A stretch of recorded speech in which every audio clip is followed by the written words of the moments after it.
Ipinahayag ni Liza Soberano na nakipagpalitan siya ng mga mensahe sa aktres na Filipino-Canada na si Shay Mitchell pagkatapos nilang malaman na ibubuses nila si Alexandra 13 sa mga Filipino at English na bersyon ng animated na serye na 13, ayon sa pagkakasunod. Sa isang eksklusibong panayam, inamin ni Soberano na nasasabik talaga siya nang magsimulang na-follow siya ni Mitchell sa social media, higit pa nang makakuha siya ng isang pribadong mensahe mula sa kanya. "We've never really talked in person yet but she did follow me on Instagram. Kinikilig nga ako noon. She messaged me. Of course, I messaged her right away," saad ni Liza. Paglalahad sa napag-usapan, sinabi ng kapamilya aktres. "She was telling me that she hopes to meet me one day and I said I hope so too and she just replied, 'I hope it's sooner than later.' That was our conversation. She's really sweet." Inangkop ng nobelang graphic ng Budget Tan at Kadjo Boldisimo, ang 13 ay nakatakda sa Maynila kung saan ang mga gawa-gawa na alamat ng Pilipinas ay nabubuhay sa pagtatago sa mga tao. Natagpuan ng tiktik na si Alexandra 13 ang kanyang sarili na magtungo sa isang kriminal sa ilalim ng mundo na binubuo ng mga walang masamang likas na nilalang.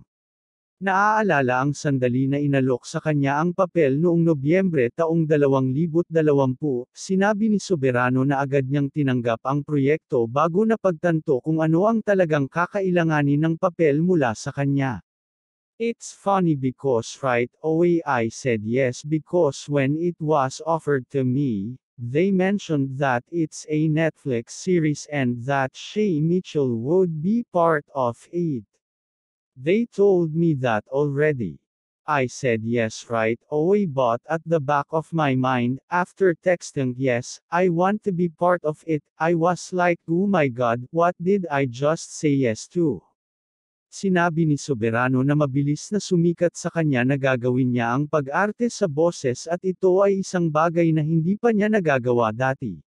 "I'm used to dubbing my movies and commercials but that's completely different because in dubbing, I just have to be my natural self. In voice acting you have to create this completely new character that is far from yourself because the last thing that you want is for somebody to watch the anime series and go like oh that's Liza Soberano.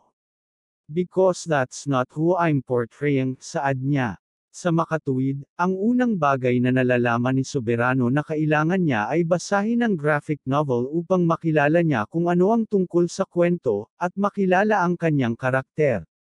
"I did that twice in a row.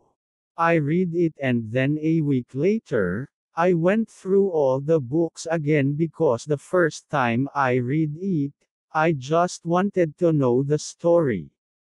I got so excited about it that I finished it in a day and a half.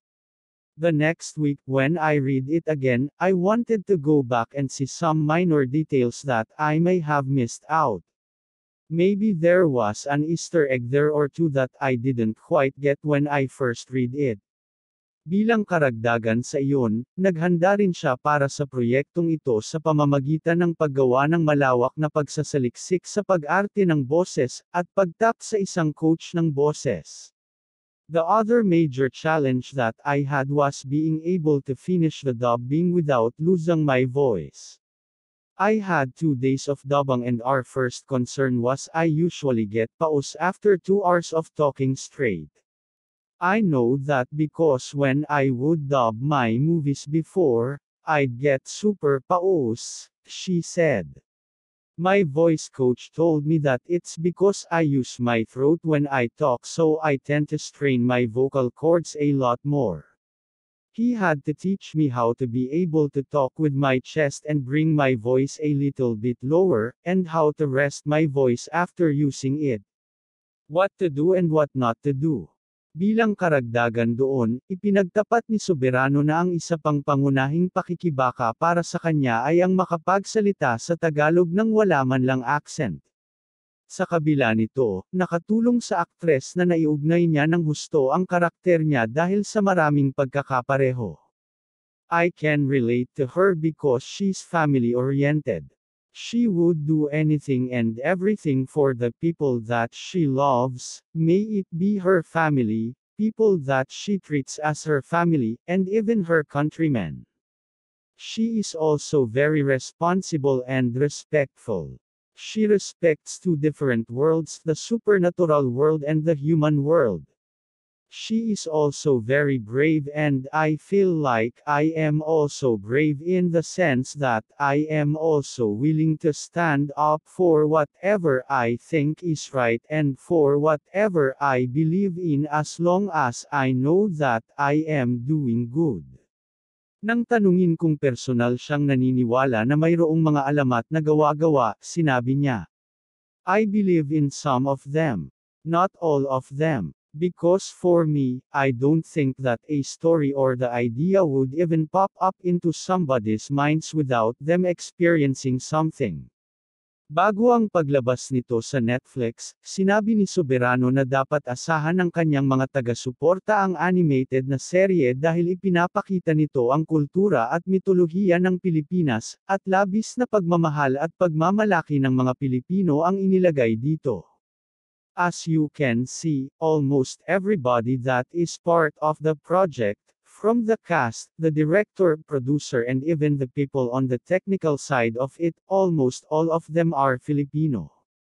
For a Filipino graphic novel to be showcased on a big platform which is Netflix, on a global stage, it means it's really big and it's really something, she said.